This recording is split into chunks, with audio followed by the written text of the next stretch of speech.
নমস্কার বন্ধুরা, এই মুহূর্তে আপনাদের সকলের জন্য একটা বড় আপডেট ঘোষণা করে দেওয়া হয়েছে। বর্তমানে লক্ষ্মী ভান্ডার, বিধবা ভাতা, বার্ধক্য ভাতা এবং মানবিক প্রকল্পের নতুন লিস্ট প্রকাশ করা হয়েছে 2024 সালে। বর্তমানে নতুন পুরানো কাদের নাম উঠলো, কাদের নাম বাতিল হলো, সেই সম্পর্কে আজকে এই ভিডিওতে আপনাদের সামনে তুলে ধরবো। বর্তমানে অনেকে আবেদন করেছেন, আবার অনেক পুরানো আছেন যাদের এখনো পর্যন্ত টাকা ঢোকেনি। তাদের আদৌ টাকা ঢুকবে কি ঢুকবে না, এবং যারা নতুন আবেদন করেছেন তাদের নাম এই নতুন তালিকাতে উঠেছে কিনা সেই সম্পর্কে আপনারা এখনো পর্যন্ত জানেন না।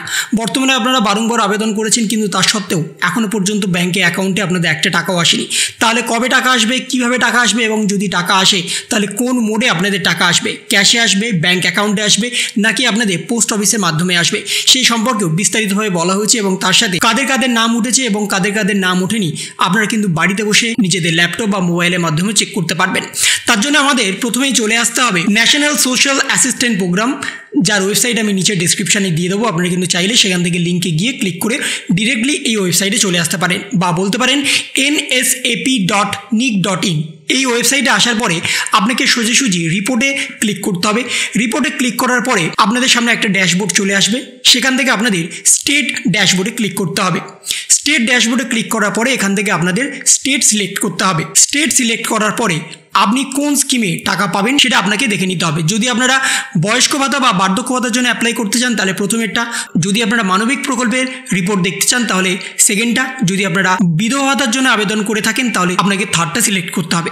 সিলেক্ট করার পরে আপনাকে এখানে এরিয়া, রুরাল অথবা আরবান, যেখানে আপনারা বিলং করছেন, আপনারা শহরে বিলং করলে শহরেরটা দেবেন, আপনারা গ্রামে বিলং করলে গ্রামেরটা দেবেন।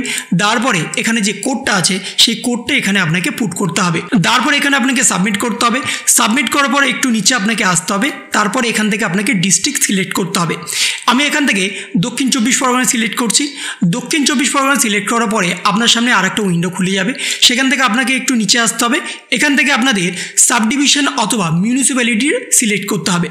কোন মিউনিসিপ্যালিটি বা সাব ডিভিশনে আছেন সেখান থেকে আপনাকে সিলেক্ট করতে হবে। আমি এখান থেকে ডায়মন্ড হারবারটা সিলেক্ট করছি। ডায়মন্ড হারবার 1 সিলেক্ট করার পরে এখানে আপনাকে নিচে আসতে হবে। এবার কোন গ্রাম পঞ্চায়েত বা ওয়ার্ড থেকে আপনি বিলং করছেন সেটাকে আপনাকে এখানে সিলেক্ট করতে হবে। এখান থেকে আমি ন্যাদরা সিলেক্ট করছি। ন্যাদরা সিলেক্ট করার পরেই এখানে আপনাদের সামনে ফুল চার্টটা চলে আসবে।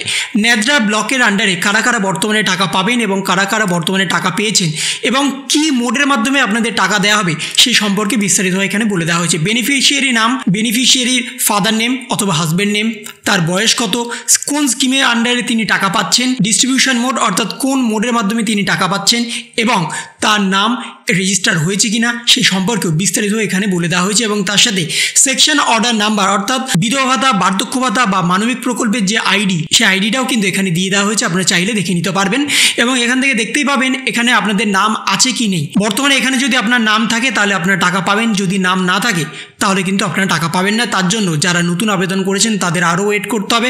ওয়েট করার পরে যদি তাদের নাম এই লিস্টে উঠে আসে তবেই কিন্তু তারা আগামী মাস থেকে টাকা পাবে, নতুবা কিন্তু টাকা পাবে না। তাহলে এইভাবে কিন্তু আপনারা বাড়িতে বসে নিজেদের ফোন, মোবাইল অথবা ল্যাপটপ বা কম্পিউটারের মাধ্যমে খুব সহজেই কিন্তু চেক করতে পারবেন যে বর্তমানে আপনাদের নাম লিস্টেড হয়েছে কি হয়নি 2024 সালে যে নতুন তালিকা প্রকাশ হয়েছে সেই তালিকাতে। তো এই ছিল একটা ছোট্ট ইনফরমেশন আপনাদের সকলের জন্য। যদি আপনাদের ভিডিওটা ভালো লেগে থাকে তবে লাইক করুন, শেয়ার করুন এবং অবশ্যই সাবস্ক্রাইব করুন। তার পাশাপাশি আপনার মতামত কমেন্টের মাধ্যমে জানান। ভালো থাকুন, সুস্থ থাকুন, ধন্যবাদ।